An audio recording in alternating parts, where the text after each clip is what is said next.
Now we are going to discuss wound healing, tissue repair and scar. So first of all, see the wound healing. So what is the definition of wound? Yes, wound is breach in continuity of skin or surface epithelium. It's the breach in continuity of skin or surface epithelium. And what is wound healing? It's the mechanism by which body restore the integrity of injured part. This wound healing is very important topic. It is asked in pathology, it is asked in surgery, so we are going to discuss in detail.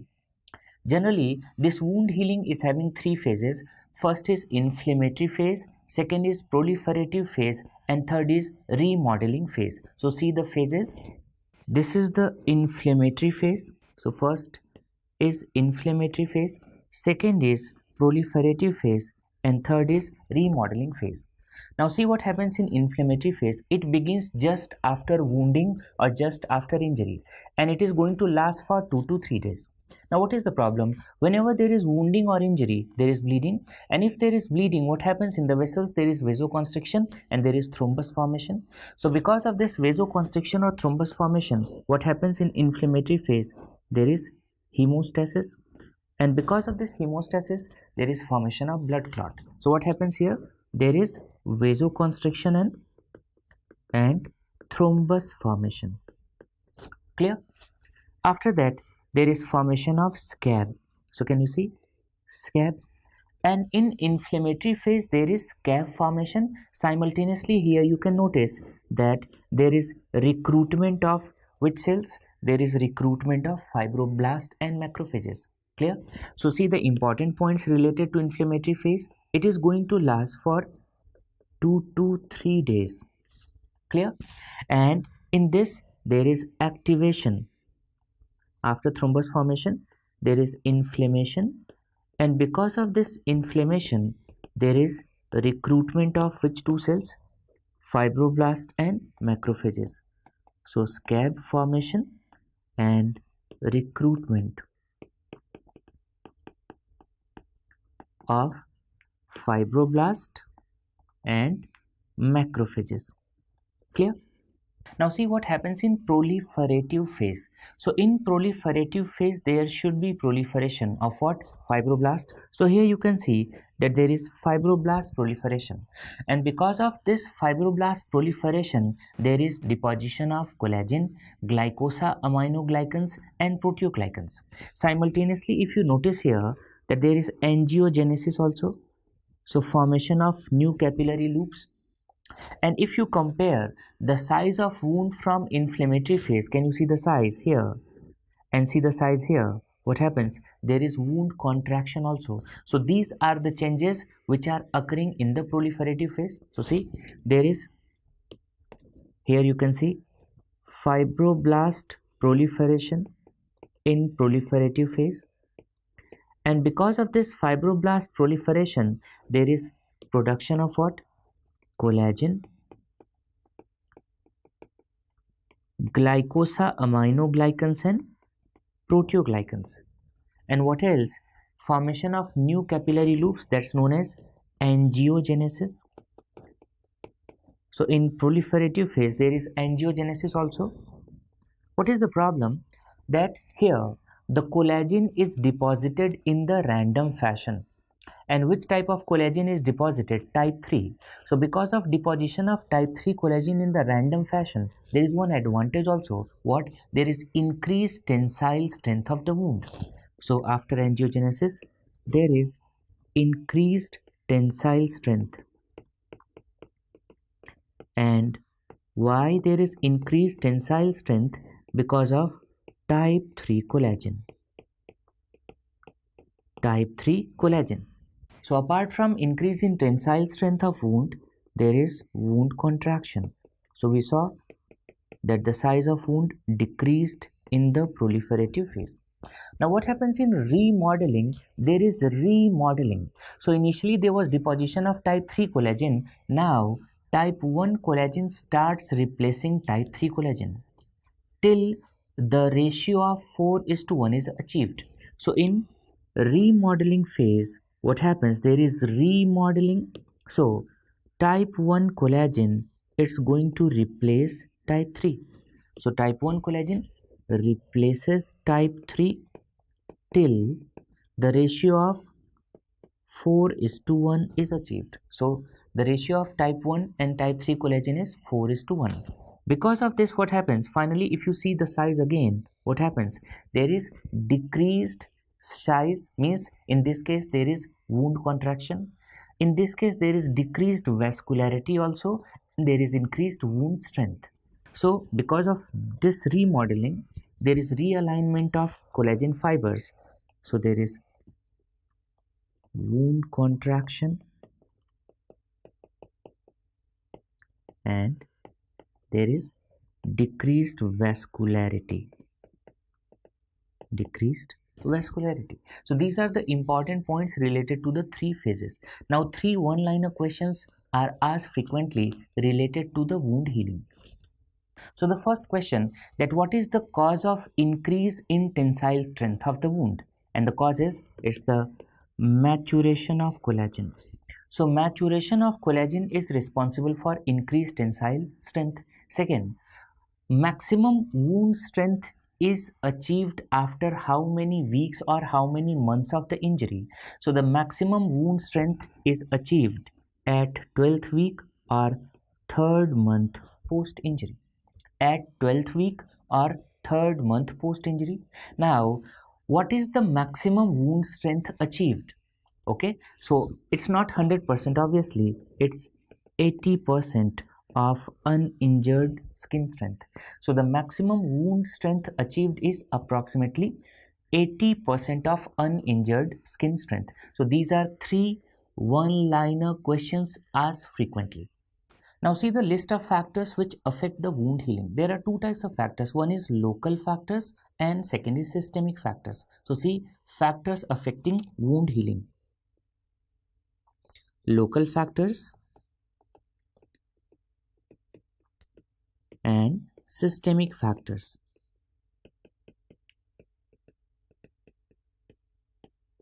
So any kind of infection near the wound impairs the wound healing. If there is ischemia or presence of foreign body, if there is collection of blood or hematoma, all these factors are going to affect the wound healing. You must be knowing that if there is movement or there is any kind of mechanical stress, so that also impairs the wound healing. And sometimes if in relation to wound there is presence of necrotic tissue, it is also going to impair the wound healing. So that's why if you have seen any wound and there is presence of necrosed material, you have seen some resident is doing debridement and removing that necrotic tissue. What are the systemic factors? You have seen in the wards that if a patient is having wound and it is not healing, what we have to rule out? What? Diabetes mellitus. We have to rule out whether patient is immunocompromised or not, whether patient received any kind of radiotherapy or not. Why? Because if patient received any kind of radiation in that particular wound bed, radiation is going to cause obliterative end arthritis, and because of this obliterative end arthritis, the perfusion of that wound is affected. So what are the list of systemic factors? So diabetes mellitus, ionizing radiation. Immunocompromised state means if the patient is having HIV positive status or patient is a transplant recipient. Now if patient is receiving certain drugs, the drugs which are going to cause immunosuppression, like patient is receiving steroids, or a transplant recipient who is receiving what? Immunosuppressive agents. Malnutrition is also going to impair the wound healing, especially if the patient is having vitamin C deficiency, zinc deficiency. Clear? And systemic illness like uremia, jaundice and malignancy, all these are going to impair the wound healing. So this list is very, very important. It is asked frequently in exam. So we discussed what is the definition of wound. Wound is breach in the continuity of skin or surface epithelium. Clear? This wound is further divided into 2 types: simple wound and complex wound. So wound is further divided into 2 types. One is simple and the second is complex wound. Clear? So what happens in simple wound? Only skin and subcutaneous tissue is involved, right? And what happens in complex wound? Apart from skin, underlying structures are also involved. Underlying structures means muscle, bone, tendon. And not only underlying structures, there is presence of devitalized tissue also. Clear? So in simple wound, definition of simple wound and complex wound. In simple wound, there is involvement of only skin plus subcutaneous tissue. Clear? And in complex wound, apart from skin, there is involvement of underlying structures like nerves, vessels, muscles, tendon. Clear? Plus, there should be presence of devitalized tissue. So there is presence of devitalized tissue. From the last 3-4 years, one question which is frequently asked related to the wound, and that is surgical classification of the wound. What is surgical classification of the wound? So first have a look. There are 4 classes of wound according to the surgical classification: type 1, type 2, type 3, type 4. What is type 1? Type 1 is clean wound. What is the meaning of clean? Means wound is clean. It means it's not infected, so there is no infection and no inflammation. So in clean wound, no infection, no inflammation. Simultaneously see respiratory tract, GIT means gastrointestinal tract, and GUT means genitourinary tract. This is not entered. So in class 1 wound, that is known as clean wound, there is no infection, no inflammation. Respiratory tract, gastrointestinal tract and genitourinary tract is not entered. Type 2 is clean contaminated wound. So class 2 is clean contaminated. It means there is contamination, still it's clean. It means respiratory tract, gastrointestinal tract or genitourinary tract is entered under controlled condition. What do you mean by under controlled condition? Means before surgery, if patient underwent bowel preparation and if you are going to perform the resection, what happens? There is contamination, but what? There is no gross spillage of fecal matter. So this is clean contaminated wound in which respiratory tract, GIT and GUT is entered under controlled conditions. Class 3 is contaminated wound. What is contaminated wound? It means the wound is already contaminated, like fresh accidental open wounds in which there is contamination with soil, and sometimes there is accidental spillage from GIT. So suppose bowel preparation is not there and there is accidental spillage from GIT. So here it's contaminated. And class 4 is dirty wound, means wound is already dirty. It means the microorganism is already present in the wound, and what kind of inflammation is there? Purulent inflammation. Purulent inflammation means there is presence of frank pus in class 4 or dirty wound. So this is basic related to the surgical classification of wounds. Let's discuss this topic in detail. So classification of surgical wound, first is class 1, and this is also known as clean wound. So since the wound is clean, here there is no infection, and no inflammation. Simple.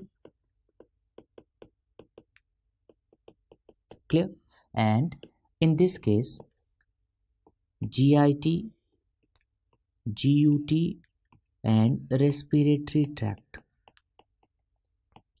GIT, GUT and respiratory tract, these are not entered. Clear?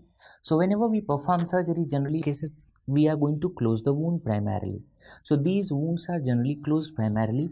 Usually we don't insert any drain, and if you are supposed to insert a drain, it should be a closed drain. So what? Here the wound is closed primarily, plus minus drain. Usually drain is not inserted, and if it's inserted, it should be a closed drainage system. So this is clean wound.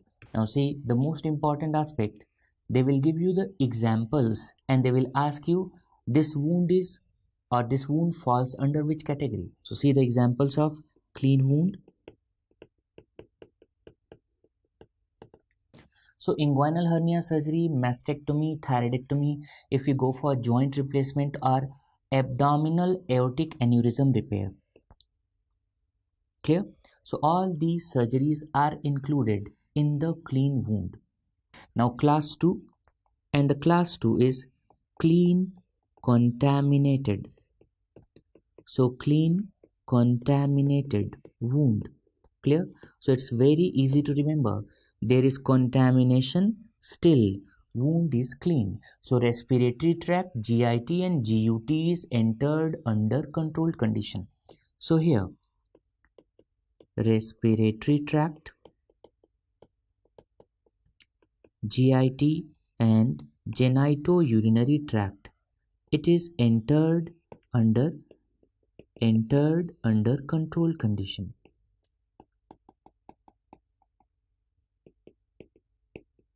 Clear? Okay, now see what is the meaning of entered under controlled condition. Imagine that I'm going to perform what? CBD exploration. And if I'm going to perform CBD exploration, I will enter inside CBD, and what will happen? There is some bile leak.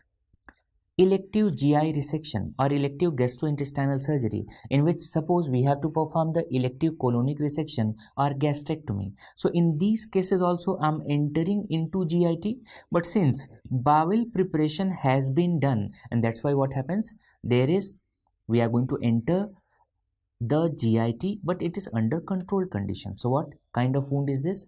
Clean contaminated. So what are the examples of clean contaminated wound? So if we perform cholecystectomy and there is some bile leak, we perform CBD exploration. In that also there are chances of what? Bile leak.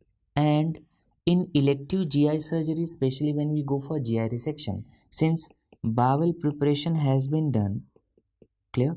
So it is entry under controlled condition. So examples: elective colonic resection or elective gastrectomy after bowel preparation. So these are the examples of class 2 or clean contaminated wound. Now see class 3, and class 3 is contaminated. So there is gross contamination present, and we discussed examples like open fresh accidental wounds. There is contamination with soil. So if there is open fresh accidental wound, okay, and see in OT, if there is some major break in sterile technique or there is gross spillage from the GIT.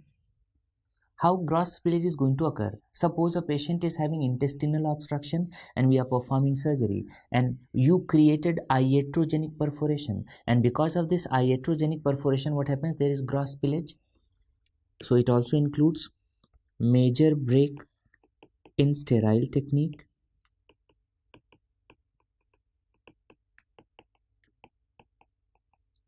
major break in sterile technique, or gross spillage from GIT.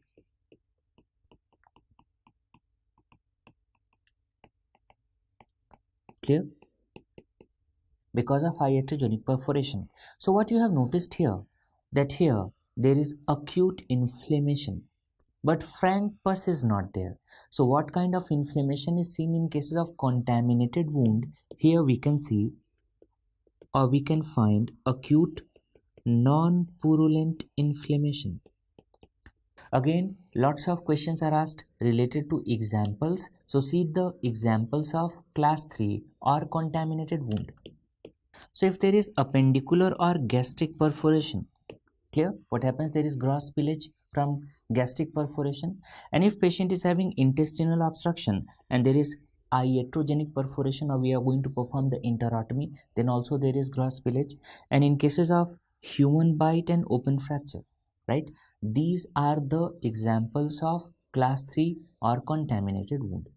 Now see the class 4. Class 4, it's dirty wound. And two important points related to this, that first, in this case, organism is already present and there is purulent inflammation, it means there is presence of frank pus. So here organism is already present in the wound and there is purulent inflammation. Clear?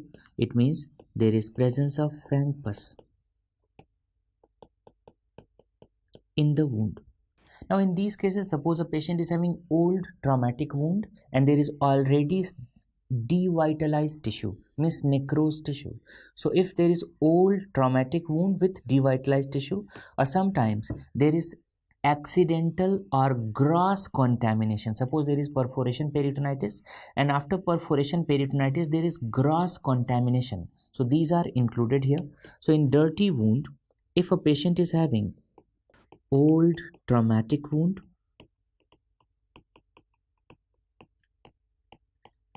with, be careful, with devitalized tissue,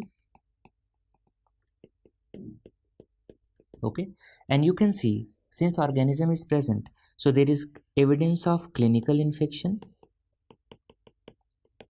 or there is perforation with perforation peritonitis with high degree of contamination, high degree of contamination. Okay, so what you have noticed in these cases, that organism is already present and there is purulent inflammation of frank pus. What are the examples of dirty wound? So if patient is having perforated diverticulitis, because in that case also there is presence of fecal matter, there is fecal peritonitis. If there is presence of frank pus or what kind of soft tissue infection? Necrotizing soft tissue infection, it means there is presence of devitalized tissue. So these are the questions which are frequently asked related to surgical classification of wounds. There is a second group of questions which are asked, and it was asked many times in AIIMS, that how much is the risk of infection in these categories of wound and in which cases antibiotic prophylaxis is required. Okay, so first question, that how much is the risk of infection in the various classes? So in class 1, that's clean, the risk of infection is 5%. How much is the risk of infection in class 2 or clean contaminated wound? It was asked in AIIMS and it is 10%. How much is the risk of infection in class 3? It's 20 to 30%, and in class 4, that's dirty wound, it's 30 to 40%. Clear? Now see how to remember. In class 1 it's 5, class 2 it's 10, class 3 it's 20, class 4 is 40. So you have to just double the incidence of infection. 1, 5, 2, 10, 3, 2 times of 10, 20, and 4, 2 times of 20, 40. So 5, 10, 20, 40. Easiest way to remember. Now see, antibiotic prophylaxis is required or not. So if wound is clean, it's usually not required. It's usually not required. And in class 2, that's clean contaminated, it is usually required. Usually required means in certain cases you may not give it. In class 3, if it's contaminated, it's definitely required. So it should be given in all cases. Right? And if the wound is dirty, we are not going for antibiotic prophylaxis. We have to go for the treatment. So here, treatment is required, not the prophylaxis. So in class 4, treatment is required. Here, treatment is required, not the prophylaxis. Then you must be knowing one famous question which was asked in AIIMS and later it was repeated in many other exams, that how we can prevent the surgical site infection or hospital acquired infection. One of the most important steps to prevent surgical site infection is what? Hand washing. So whenever we are attending the patients, before attending the patient, we should wash our hands, especially during examination. So what are the important steps to prevent surgical site infection? So see how to avoid surgical site infection. Clear? So this list is very very important and many questions were asked. First, the most important step, one of the most important step is hand washing. Clear? So whenever we are supposed to examine any patient, we have to wash our hands, right? Second, minimal duration of hospital stay or minimal length of hospital stay. Why? Because if the patient is going to stay for longer duration, what is the problem? There is increased incidence of hospital acquired infection. Clear? So to avoid this hospital acquired infection, the hospital stay should be kept minimum. Avoid pre-operative shaving. Why? You have seen, whenever we take the patient for surgery, we go for part preparation, so we shave that area. What is the problem? Because of this shaving, there are minor cuts. So minor cuts are there in the skin, and because of these minor cuts, what happens? There is growth of organism. So that's why we should avoid pre-operative shaving. There should be antibiotic skin preparation, and it should be standardized. For elective gastrointestinal surgery, in which we have to perform some kind of GI resection, we have to perform anastomosis, generally we go for what? Bowel preparation. And the most important aspect is this one. Clear? What? Antibiotic prophylaxis. Minimum 10 to 15 questions were asked related to antibiotic prophylaxis, that in which class we are supposed to give it. So we discussed class 1 not required, class 2 usually required, class 3 required in all cases, and in class 4 treatment is required, not the prophylaxis. Now comes the question, what kind of antibiotic is given? It's IV antibiotic. And what is the best time to give antibiotic prophylaxis? It should be given at the time of induction. At the time of induction, and sometimes duration is mentioned in the surgery. Clear? So it should be done, or it should be given 1 hour before surgery. So best time to give antibiotic prophylaxis at the time of induction or 1 hour before surgery. Now see, sometimes before surgery patients are in the pre-operative rooms, and if there is hypothermia, if the temperature is not maintained, patient is having hypothermia, even pre-operative hypothermia increases the risk of surgical site infection. So we have to avoid pre-operative hypothermia. You must be knowing that there are two kinds of suture. One is monofilament, in which there is single strand, and one is polyfilament, in which there are multiple strands which are braided together. And if multiple strands are there in polyfilament suture, you can see in between these strands there are spaces, and these spaces are known as crevices. So what is the problem? In these crevices there is growth of bacteria. So if we are supposed to use the suture to prevent surgical site infection, which suture is preferred? It's the monofilament suture which is preferred over polyfilament. So which suture? We have to prefer monofilament suture over polyfilament, because in polyfilament suture there is presence of crevices which increases the risk of infection. Whenever we are performing the suturing, there should be proper wound apposition. Why? Because if the proper wound apposition is not there, what happens? There is creation of a formation of dead space, and sometimes there is hematoma. So if there is dead space or hematoma, this also increases the risk of infection. So there should be proper wound apposition, and we should prevent the formation of dead space and hematoma. So these are the methods by which we can avoid surgical site infection. After that, questions are asked related to classification of wound closure and healing. So there are 3 types: healing by primary intention, healing by secondary intention, and healing by tertiary intention. So see, what is healing by primary intention? So healing by primary intention is also known as healing by first intention, right? And what is the classical example you have seen in surgery? That we have to give incision, and after giving incision, so there is clean incision, and we have to perform the suturing. So we are going to suture the wound, and after that you can see that there is hairline scar. Clear? So the best scar is seen after healing by primary intention. Now see, second, healing by secondary intention, also known as second intention. What is the main problem in these patients? These patients have wound gaping. And if there is gaping in the wound, what, it's very difficult to close the wound. So these wounds are left open, means these are not closed. And what happens over a period of time, you will notice that over a period of time granulation tissue appears in the wound. So there is appearance of granulation tissue. Clear? And after appearance of granulation tissue, what happens in the wound? Here you can notice that there is wound contraction. So after granulation tissue, there is wound contraction and then epithelialization. So you will notice here that there is epithelialization. Clear? And because of this epithelialization, wound contraction, since it was not closed primarily, you will notice that there is large scar. So can you see here? There is large scar if healing occurs by secondary intention. Third is healing by tertiary intention, and this is known as delayed primary intention healing.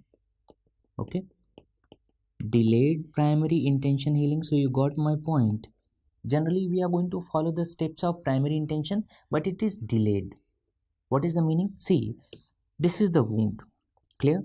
And generally these are the wounds which are not opposed, and these are the wounds which are sometimes having some kind of contamination. So we are going to clean the wound, we are supposed to perform the dressing, and whenever there is appearance of granulation tissue, if there is appearance of granulation tissue, after appearance of granulation tissue, can you see, we are going to perform the suturing. So suturing is done after appearance of granulation tissue.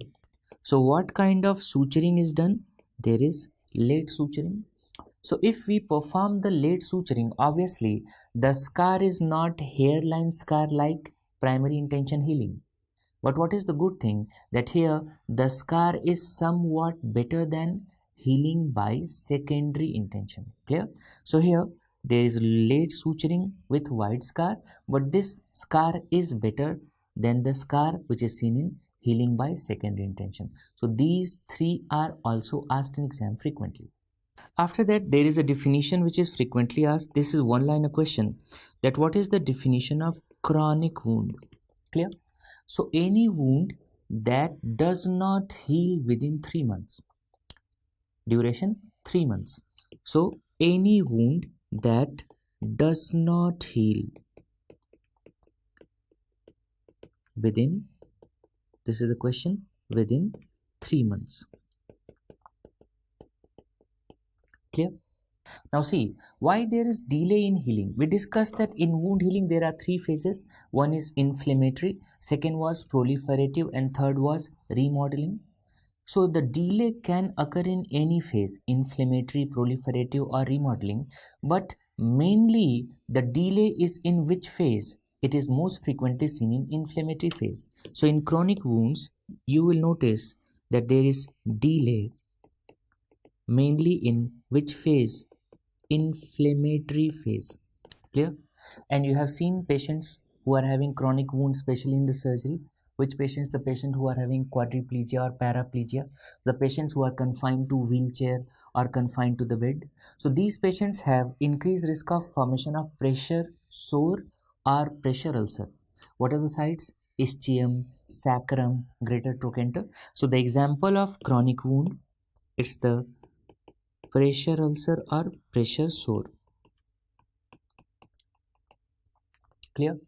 Generally in chronic wound, what is the treatment? See, prevention is better. So we have to promote the healing. So in majority of cases, what? Conservative management. So management, most of the patients are managed conservatively. We will discuss pressure ulcer in detail. Then questions are asked that what are the indications of surgery in chronic wound? Indications of surgery. So one common sense indication, that if there is failure of conservative management, wound is still not healing. So if there is failure of conservative management, and in certain cases patient is having intractable pain. So if the patient is having intractable pain, in that case also we should go for surgical intervention. Now see this injury and tell me what is the name of this injury, because this was asked in both AIIMS and NEET.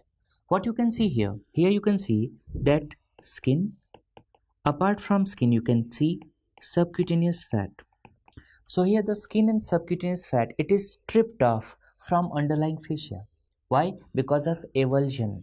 So you have seen, because of sometimes road traffic accident, when the vehicle tire is going to move over the limb, there is avulsion. So skin and subcutaneous fat is stripped off from underlying fascia.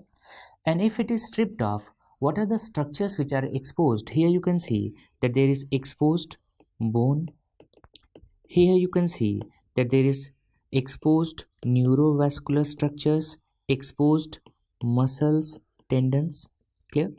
So what is the definition of this? Is what is the name of this injury? This is known as degloving injury, also known as avulsion injury. So first the name, it is known as degloving injury, and this was the question which was asked in NEET. Definition: here skin plus subcutaneous fat, it is stripped from underlying fascia,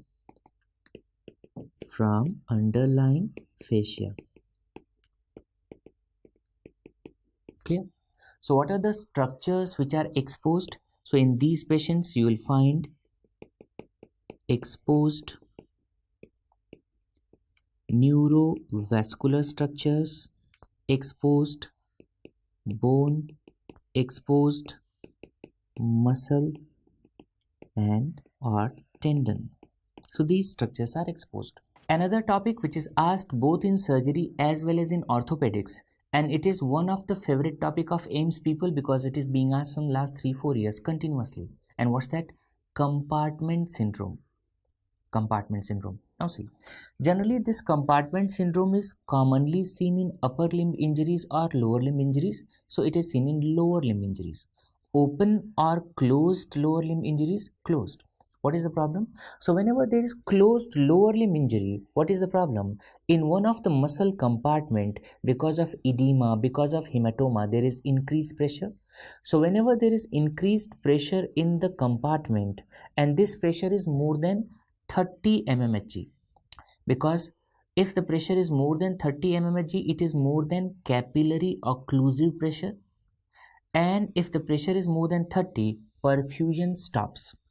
So because of this high pressure, perfusion stops, and because of this there is ischemia.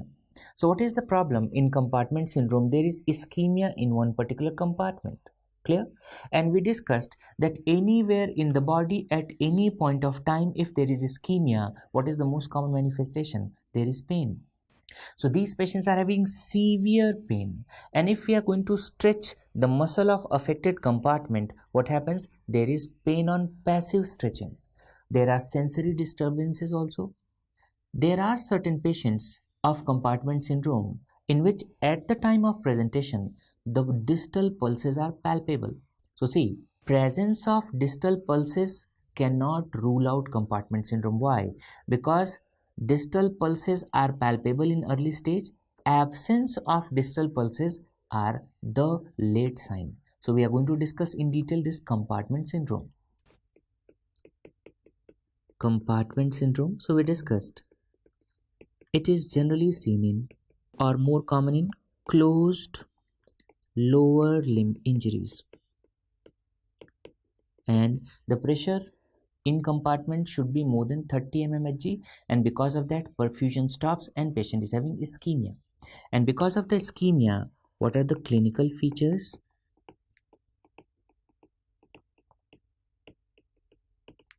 So these patients have severe pain, and this clue is generally there in the exam, that on passive stretching of that particular group of muscle there was pain. There is sensory disturbances also present distally, and absence of distal pulses. It's a late sign. And absence of distal pulses, this is not mandatory for diagnosis of compartment syndrome. So how we are going to make the diagnosis of compartment syndrome? Since there is increased pressure in the compartment, so insert a catheter with pressure monitor in that compartment and measure the pressure. If the pressure is more than 30 mmHg, so what? It's a case of compartment syndrome. So how we make the diagnosis? Measure the pressure, measure the compartment pressure.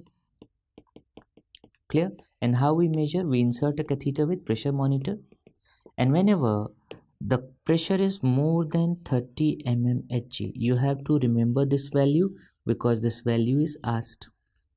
And when this much pressure is there, what? Perfusion stops because this is more than capillary occlusive pressure. Now coming to the treatment. So whenever we are going to suspect that patient is having compartment syndrome, means patient is having signs and symptoms of compartment syndrome, or the pressure is more than 30 mmHg, in these cases what we have to do? We have to relieve the pressure by performing fasciotomy. And see, in fasciotomy we have to give two incision, one on the medial aspect and one on the lateral aspect. So longitudinal incision is given on the medial aspect and lateral aspect. So two longitudinal incisions for fasciotomy. Question: what is incised in the fasciotomy? Fasciotomy. So we are going to incise skin, subcutaneous tissue and fascia. And whenever we are performing the fasciotomy, you will notice that the muscle will bulge from the fascia. So what's the treatment? We go for fasciotomy. Clear? So first, what are the indications of fasciotomy?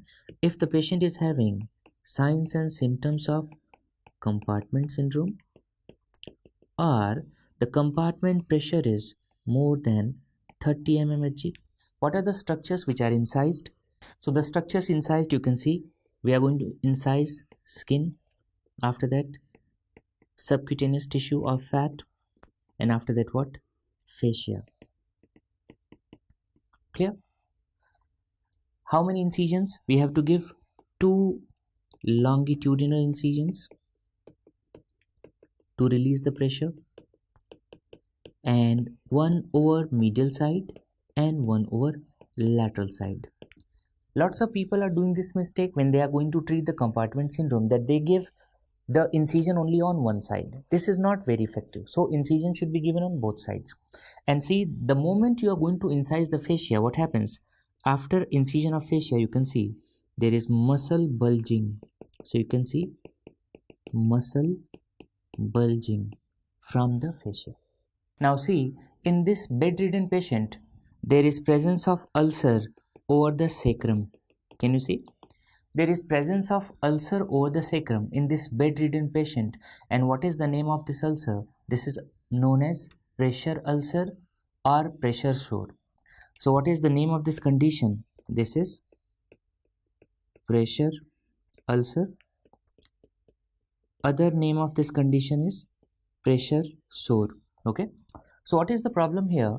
There is tissue ulceration and necrosis due to external prolonged pressure. So when these patients are confined in the bed for long duration of time, there is external pressure because of bony prominences, and at those sites patient is going to develop the ulcer.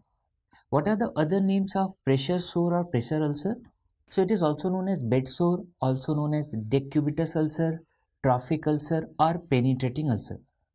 Now see, what is the pathophysiology of this pressure ulcer or pressure sore? So generally what happens when patient is confined in the bed for long duration of time in one particular posture, or patient is confined in the wheelchair for long duration of time in one particular posture, especially at bony prominences. Can you see? Especially at bony prominences, what is the problem? The external pressure exceeds capillary occlusive pressure or capillary occlusion pressure, and whenever this external pressure is more than 30 mmHg, just like in compartment syndrome we discussed, so whenever the external pressure is more than capillary occlusion pressure, and that is more than 30 mmHg, what happens? At that point of time, the perfusion stops. And if perfusion stops, then there is ischemia, and because of this ischemia, what's the problem? There is necrosis and ulceration. Clear? This is one mechanism. And there are other patients who are having malnutrition or impaired nutrition. They have ischemia because of occlusion of vessels, or their sensory supply is not intact, so they have neurological deficit. So these are certain other mechanisms which also lead to pressure ulcer. Now see, especially the patients who are having neurological deficit, and whenever we are going to transport these patients, are going to shift the patients in the bed, and we are not very careful, what happens, there is friction of skin against the surface, right? And because of this friction also, what happens, there is formation of ulcer, and that is also known as pressure sore or pressure ulcer. Now see, this pressure sore or pressure ulcer is preventable, so you have to be very careful. So what is the incidence of this pressure ulcer or pressure sore? It is generally seen in 5% of hospitalized patients. Now one question which is frequently asked related to pressure sore or pressure ulcer is that what is the most common site of pressure ulcer or pressure sore? Now see, the site depends upon the type of immobilization or in what position patient is immobilized. Now see, first, suppose the patient is wheelchair bound. Okay, so if patient is wheelchair bound, can you see the maximum pressure is at ischial tuberosity, so this is a common site. Now if patient is in supine position, see the pressure points, can you see, this is heel or calcaneum, sacrum, olecranon, scapula, and this occipital protuberance. Now if patient is in lateral position, so in lateral position you can notice what are the points, malleolus, which one, lateral malleolus, here medial and lateral condyles of the femur, and here you can see greater trochanter, acromion process, ear. And now imagine if patient is prone, if patient is lying in the prone position, so zygoma, acromion process, breast, especially in the females, pubic symphysis, here patella and metatarsals. These are the pressure points. You will find most of the patients which are either wheelchair bound or in supine position or in lateral position. So if you notice, what is the most common site? The most common site is ischium, followed by greater trochanter, followed by sacrum. Clear? So what are the most common sites in pressure ulcer or pressure sore? So overall, the most common site is ischium, followed by greater trochanter, followed by sacrum, followed by heel, followed by malleolus. In malleolus, it is more common in the lateral malleolus as compared to medial, followed by occiput. So how to remember? It's very easy to remember. See, Indira Gandhi Stadium, inauguration by Home Minister's Office. So what is the mnemonic? Indira Gandhi Stadium, inauguration by Home Minister Office. So this is ischium, greater trochanter, sacrum, heel, malleolus, lateral followed by medial, and occiput. Now this question is asked both in medicine and surgery, that what are the neurological causes of pressure sore or pressure ulcer? So see, the neurological causes.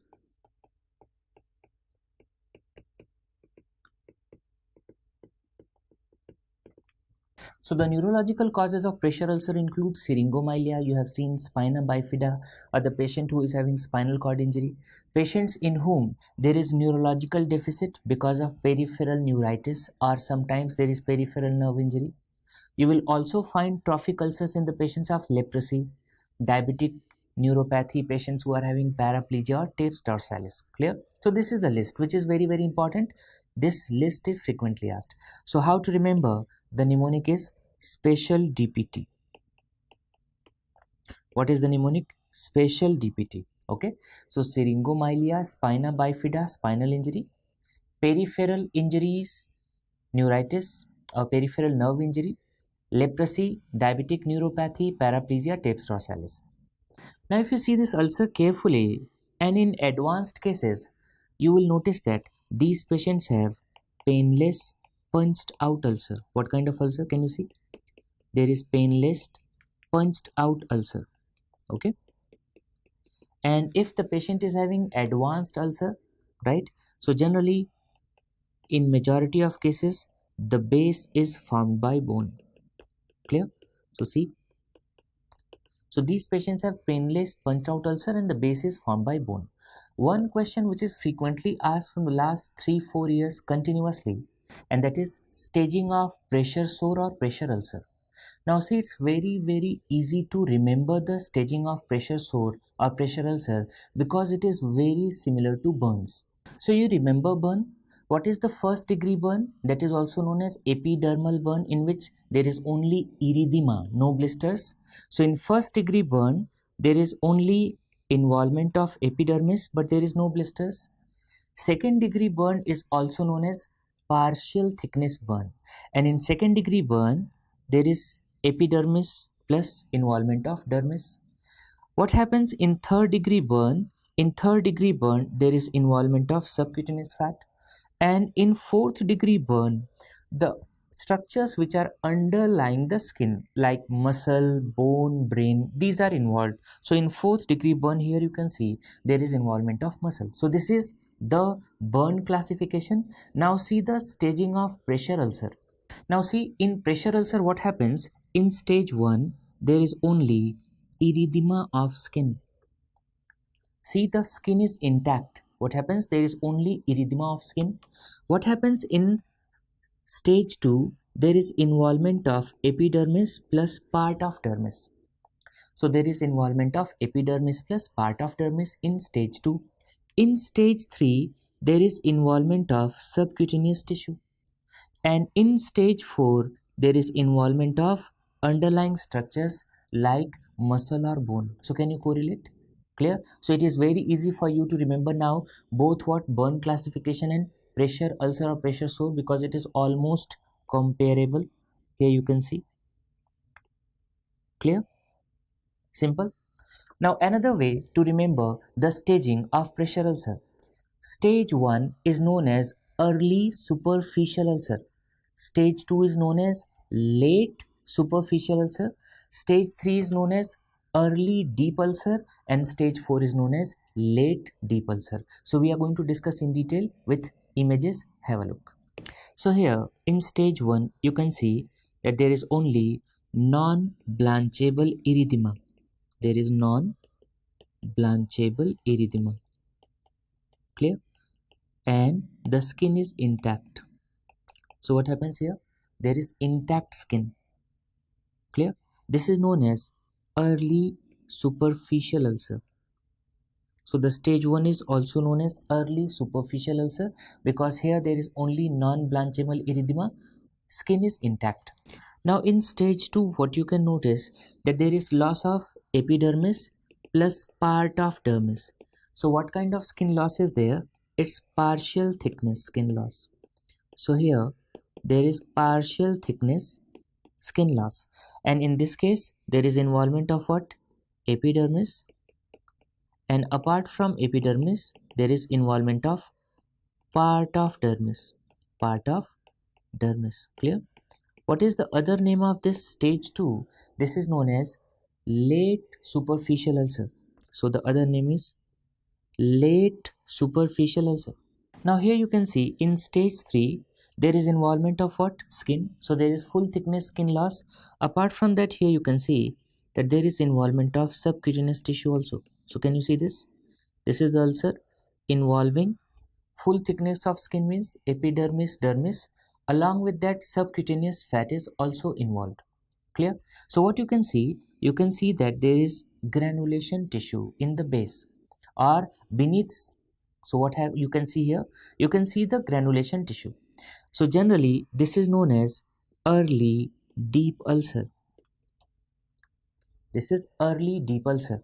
So in this stage 4, if you can see, there is involvement of skin plus subcutaneous fat plus structures located beneath skin like muscle and bone. So here you can see subcutaneous tissue is involved. Here you can see muscle is involved, and here you can see bone, and you can see the base is formed by bone. Clear? So this is a stage 4 pressure ulcer where you can find the bone and muscle. So base is formed by bone, and this is known as what? Late deep ulcer. So how to remember? Stage 1 early superficial ulcer, stage 2 late superficial ulcer, stage 3 early deep ulcer, stage 4 late deep ulcer. Nowadays image based questions are asked, especially in AIIMS and NEET. How to identify? See, If you can see the bone or muscle, it's clear-cut case of stage 4. And if you can see only granulation tissue, nothing else, yes, it is stage 3.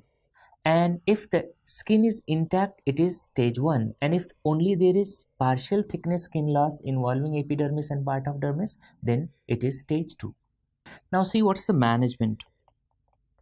In cases of pressure ulcer or pressure sore, what? Prevention is better than the treatment. So how we can easily prevent the pressure ulcer or pressure sore? So it can be prevented by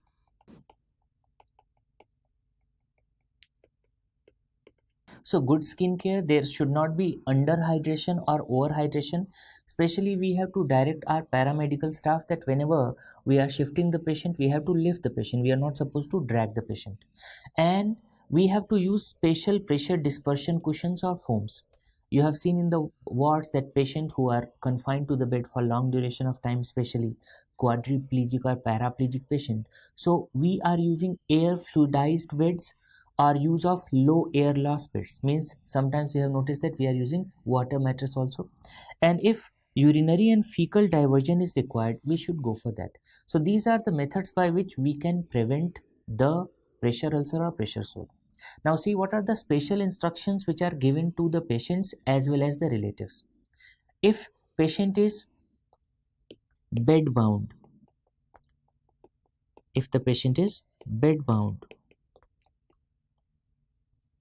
so patient should be turned every 2 hours. How to remember? There are two words in bed bound. This is one, bed bound. So since there are two words in bed bound, the patients who are bed bound, they should be turned every 2 hours. This is a question. Every 2 hours. Okay. Now see, if a patient is wheelchair bound,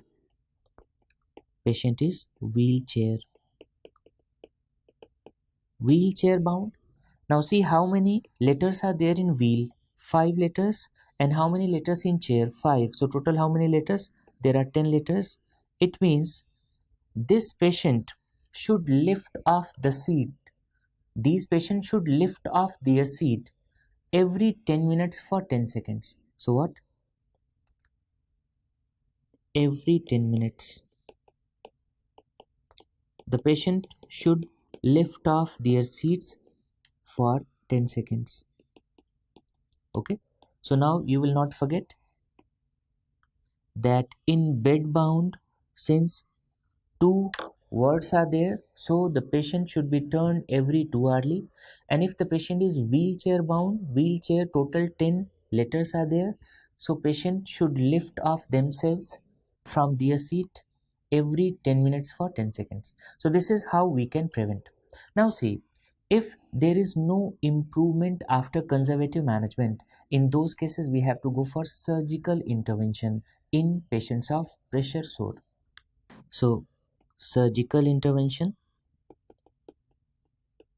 So generally in which patients we go for surgical intervention? If there is no improvement after conservative management. No improvement. Clear? After conservative management. Now see what are the options in surgical intervention. So you have seen that certain patients who are having bed sore, especially near sacrum, and there is presence of slough or necrotic material, and you have noticed sometimes intern of first year PG is doing debridement. So if there is presence of slough or presence of necrotic material, clear? In that case, we have to go for adequate debridement. Now what is vacuum assisted closure or negative pressure wound therapy?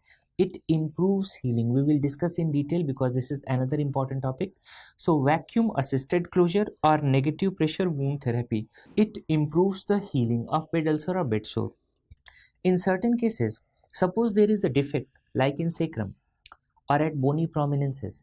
In those cases, after adequate debridement, when there is granulation tissue, and we have to cover that particular defect. So how we are going to cover that defect? We are going to cover that defect with flap closure. What kind of flap is required here? Here we need a large myocutaneous flap. Myo means which contains muscle, cutaneous means skin. So we need a large myocutaneous flap with intact sensory innervation. Now the question is asked, what is the most commonly used flap in cases of pressure ulcer or pressure sore? And the most commonly used flap, most commonly used, is the extensor fascia lata flap with which nerve? Lateral cutaneous nerve of thigh. You have to remember because this is very important. The most commonly used flap is extensor fascia lata with lateral cutaneous nerve of thigh. So this is used to cover that defect. Now see this image. This was an image based question in NEET PG. So what is this? Here you can see that there is application of a sealed dressing, and with this sealed dressing you can notice that vacuum is applied. Clear? So here vacuum is applied with sealed dressing, and that's why here the wound is closed with the help of vacuum. So this is known as vacuum assisted closure. And in this case, since the vacuum is applied, we are going to apply a negative pressure of minus 125 mmHg. And since negative pressure of minus 125 mmHg is applied, other name of this dressing is negative pressure wound therapy. So what's the name of this? This is vacuum assisted closure, also known as negative pressure wound therapy. So here we are going to apply a sealed dressing and we create the vacuum. Now question, if it's negative pressure wound therapy, how much pressure is applied? Minus 125 mmHg. Clear?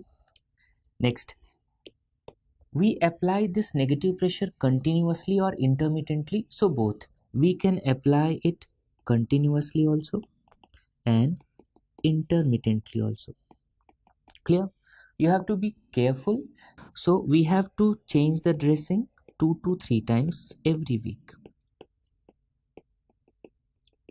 Clear? Now see what is the advantage of applying the vacuum. If you are going to apply the vacuum, whatever the extra secretions are there, those secretions are being drawn out. One, and second, it is going to improve the vascularity. So the secretions are being drawn and it is going to improve the vascularity, and because of this there is faster healing. So there was another question in NEET, that what are the primary effects of negative pressure wound therapy? So first it's macro deformation. What is macro deformation? When the pressure is applied, negative pressure, what? The wound edges are drawn towards each other. So what happens? It helps in wound approximation. And if it helps in wound approximation, it leads to faster healing. So in macro deformation, it leads to wound edges approximation. So edges approximation. Clear? Second, what happens in stabilization of wound environment? Since a sealed dressing is being applied, so what? It is going to protect the wound from external condition, from microorganisms. And second, it is going to provide warm and moist environment. So there is stabilization of wound environment. First, it protects the wound from external condition, and it is going to provide warm and moist environment. Okay, we discussed that it is going to suck the extra secretions, so it is going to reduce edema. And what do you mean by micro deformation? It promotes the cellular proliferation at the wound surface. So what? It promotes cellular proliferation.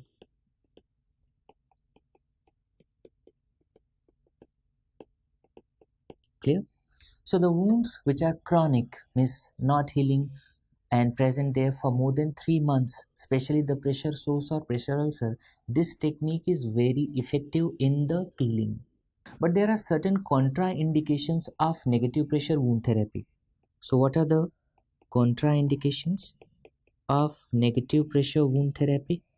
So the contraindications are, first, malignancy in the wound. So if there is malignancy, it's contraindicated.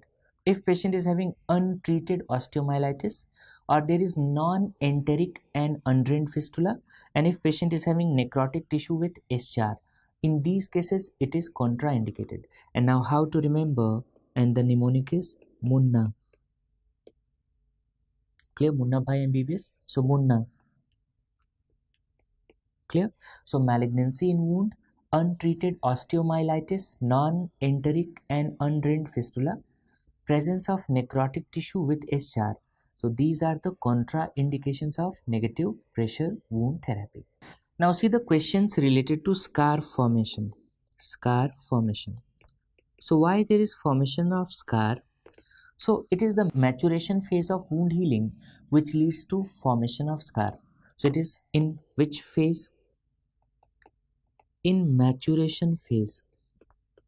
So maturation phase of wound healing leads to formation of scar. Clear? So there are two types of scar, normal scar. One is immature and one is mature.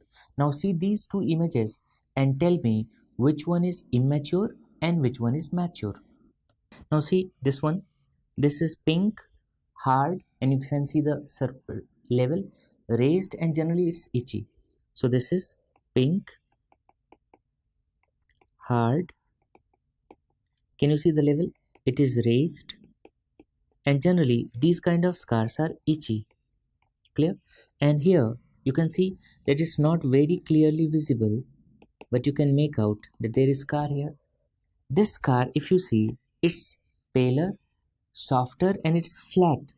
And generally in such kind of scar, there is very lesser itching or there is no itching. So itching diminishes. So this is paler, it's flat, it is soft, and here itching diminishes. Clear? So you tell me which one is immature scar and which one is mature scar. So you can see the first one is immature. So these are the types of normal scar. This is immature scar and this is mature scar. Okay. So what happens in mature scar? There is maturation of collagen and the collagen becomes denser. Simultaneously what happens? There is decreased number of fibroblast and the vascular tissues. So blood vessels are going to decrease, fibroblasts are going to decrease in number, especially in the mature scar, and that's why it appears paler. It is flat, it is soft, and there is lesser itching. Now comes the question that what are the types of abnormal scar? And the types of abnormal scars include atrophic scar, atrophic, hypertrophic scar. So there is hypertrophy or excessive scar tissue, and keloid. In both hypertrophic scar and keloid, there is excessive scar tissue. In hypertrophic scar, it is confined within the boundary of wound or incision, and in keloid, it extends beyond the boundary of wound or incision. So see the types of abnormal scar. Now you can see this scar. This is pale, it is flat or depressed, and you can see it is stretched. So atrophic scar is pale, flat or depressed, and it is stretched. Why it is known as atrophic scar? Because there is atrophy of epidermis and dermis. So the name of this scar is atrophic scar. Why atrophic scar? Because in these patients there is thin epidermis and dermis, and that's why these kind of scars are easily traumatized. So you can see the appearance. It is pale, flat or depressed, and it is stretched.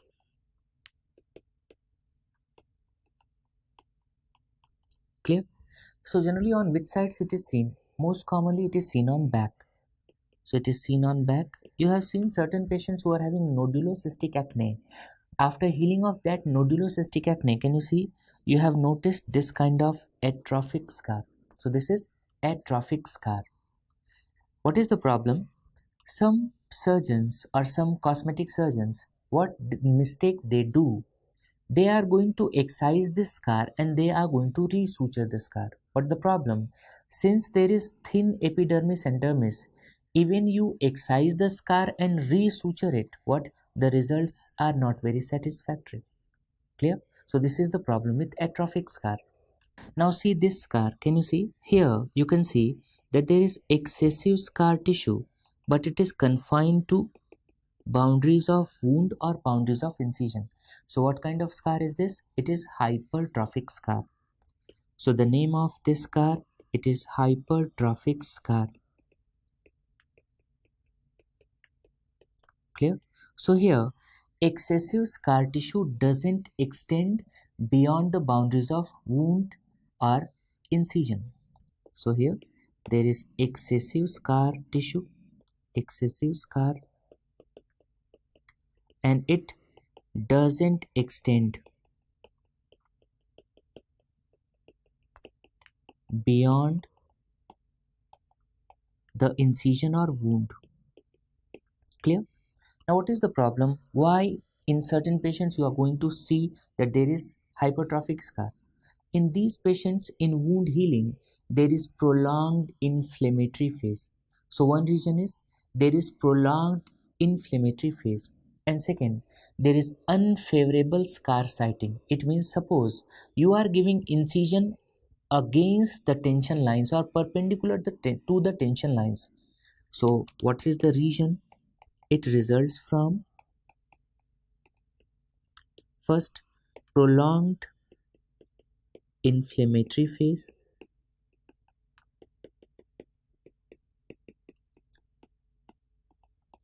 and unfavorable scar siting means incision across the tension lines. Incision across the tension lines. Clear? Nowadays certain questions are asked in pathology also related to the histological features.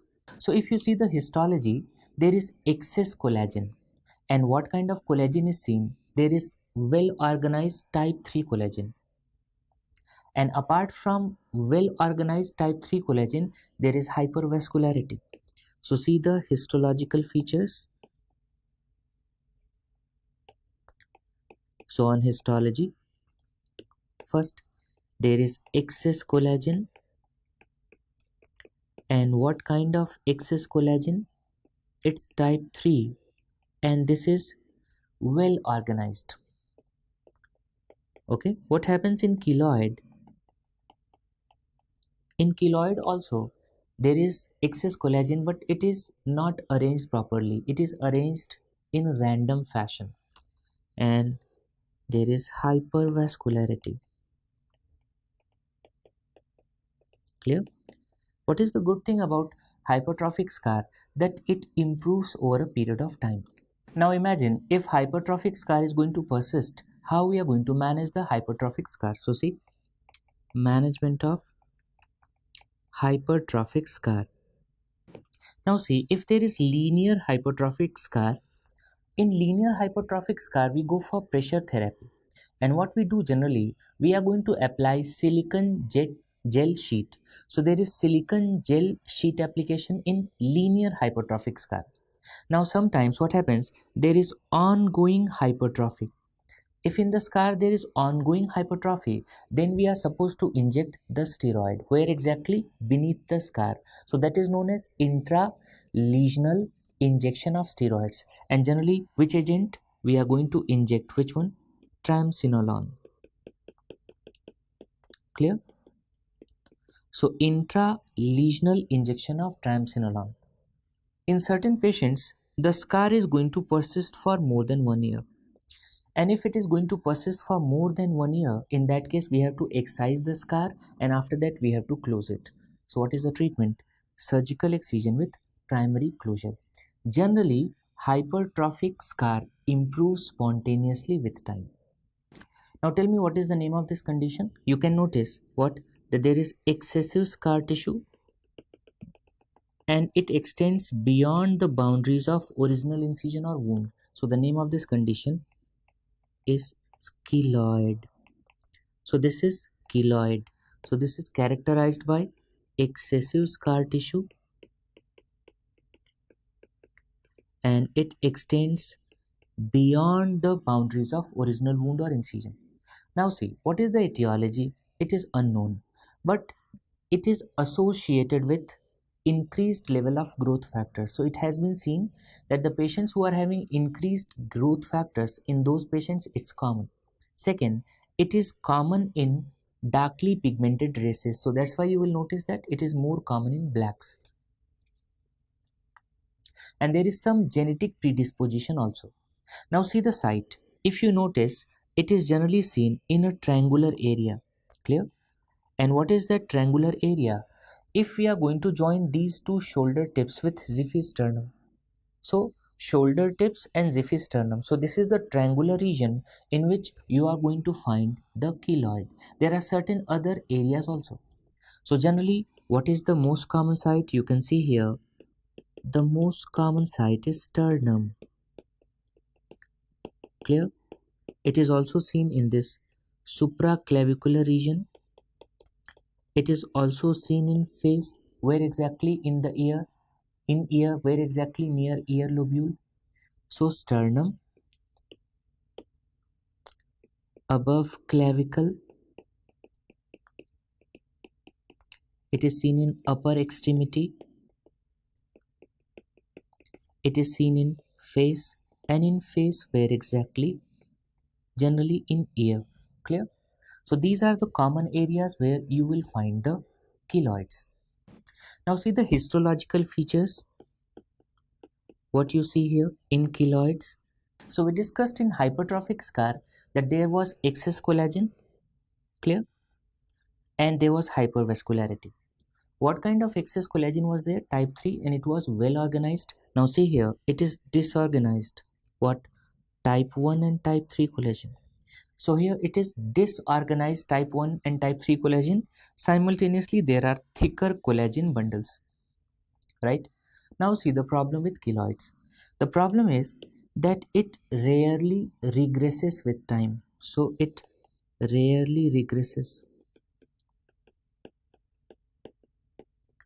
And what is the second problem? That it is generally refractory to medical and surgical management. So this is generally refractory to medical and surgical management. But if patient is having keloid, we have to go for some kind of treatment. Okay. So what is the management option if patient has keloid? See, what is the first line treatment? The first line treatment. And in first line treatment, again, we have to go for pressure therapy. So what we go for? We apply silicone sheets. Clear? And simultaneously, intralesional injection of triamcinolone. So we go for intralesional injection of steroids, and the agent is triamcinolone. Clear? Now imagine there is no improvement even after this pressure treatment and intralesional injection of triamcinolone after 12 months. Even if there is no improvement after 12 months, this is known as refractory keloid. So if there is no improvement after 12 months, it's a refractory case. Clear? Okay. So if patient is having refractory keloid, in these cases we have to excise the keloid and we have to go for post-operative radiotherapy. What kind of radiotherapy? We either give external beam radiotherapy or brachytherapy. So in these patients we go for excision plus post-op radiotherapy. Okay. And what are the options? We go for external beam radiotherapy or we go for brachytherapy. So these are the treatment options for keloid. So in exams, hypertrophic scar and keloids are frequently asked. So let's see what are the differences between hypertrophic scar and keloid. So see, hypertrophic scar is not familial, but this keloid can be familial. And hypertrophic scar is not race related, but we discussed that keloid is more common in darkly pigmented races, so it is more common in blacks as compared to white. And generally, keloids are more common in females, whereas hypertrophic scars are equally common in males and females. If you see the age distribution, hypertrophic scar is generally seen in younger patients, especially in children, whereas the age for keloid is 10 to 30 years. So we discussed that in hypertrophic scar, excessive scar tissue remains within the wound margin, and in keloid it extends beyond the wound margin, right? What is the site? You saw the hypertrophic scar. Generally it is seen on flexor surfaces, and we discussed what is the site of keloid. It is seen in this triangular region bounded by shoulder tip and xiphisternum, and overall most common site is sternum. Other sites are, it is seen in supraclavicular region, seen in face, especially the ear lobule. Now etiology. So unfavorable scar siting. So we discussed, if you are giving incision across the tension line, and what is the etiology in keloid, we discussed that it is unknown. Generally the hypertrophic scar, you have to remember this, hypertrophic scar develops within 4 weeks of incision or surgery, and keloid develops 3 months to 1 year, after 3 months to 1 year. And if you are going to examine the hypertrophic and scar, you saw that hypertrophic scar is raised, there is some amount of pruritus, and generally it is going to respect wound edges. In cases of keloid, there is pain and there is itching, pruritus, and it grows beyond wound boundaries or margins. Sometimes the differences are asked related to histology. So we noticed that in both there is excessive collagen and there is hypervascularity. We discussed that in hypertrophic scar there is well organized type 3 collagen, whereas in keloid there is type 1 and type 3 collagen, and it is not well organized and it is not properly oriented. So these are the differences between hypertrophic scar and keloid.